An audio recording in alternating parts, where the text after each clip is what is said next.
Like compounding, the process of calculating the present value and compound interest is called discounting. So, when we are calculating the present value of any future amount using compound interest, the process is called discounting. While discounting, what we do is that we subtract the amount of interest from a future amount which was calculated using compound interest, and we get the present value. In this case, we multiply the future value with a factor which is called the present value interest factor, or that is called the discounting factor. And again, the purpose is, while calculating the present value, to see that what was the amount of interest that was there in the future value. So जो amount of interest future value के अंदर मौजूद है, और ये वो interest है जो कंपाउंड इंटरेस्ट की फॉर्म में कैलकुलेट किया गया है, इसको हम फ्यूचर वैल्यू में से सब्ट्रैक्ट कर दें ताकि हमारे पास प्रेजेंट वैल्यू आ सके. सो प्रेजेंट वैल्यू को कैलकुलेट करना, this is called discounting or calculating the present value. Discounting is a term which is very commonly used, not only in time value of money, but in various banking transactions. Discounting a bill or a note receivable or a payable is also very commonly used. And again, when we are discounting a bill or a note, a promissory note, what we are doing is that we are actually calculating the present value. But that is one advanced application of this uh, discounting process that we'll discuss in our later topics.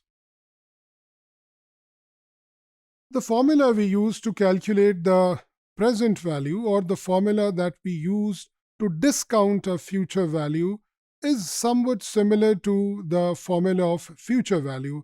If I would say that it is actually the same formula, and the change that we make in this formula is that we replace the future value and the present value with each other.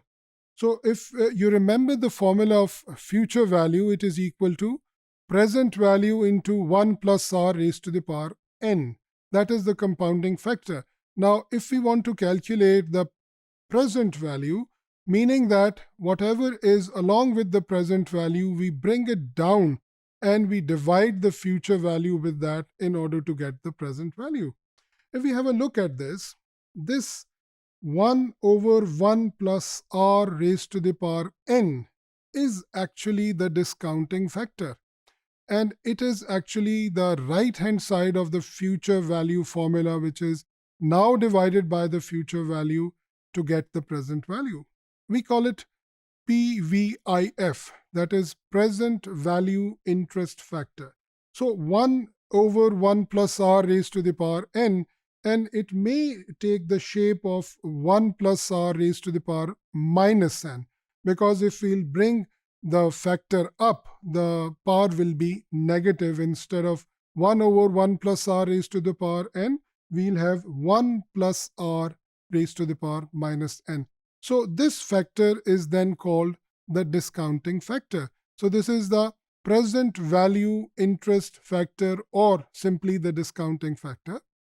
But like the future value interest factor, this factor is also applied with a certain rate of interest, that is r, certain value of r, and also for a certain number of years or compounding periods, that is n.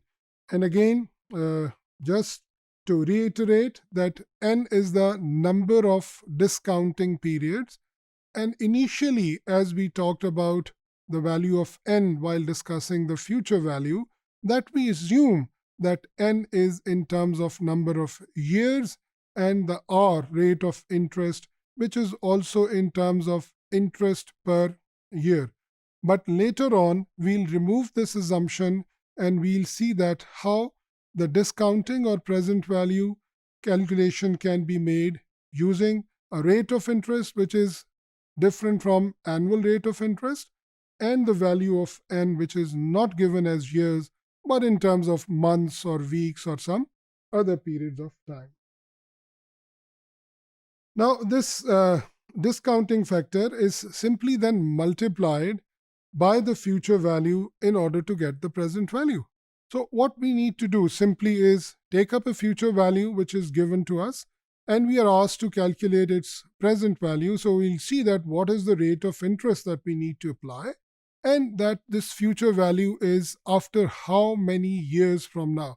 So, what we'll do is we simply multiply this future value with this factor if we are taking its power negative, or we divide it if we are taking its power to positive. Have a look at the slide where we have got present value is equal to future value over 1 plus r raised to the power n, or present value is future value into 1 plus r raised to the power minus n.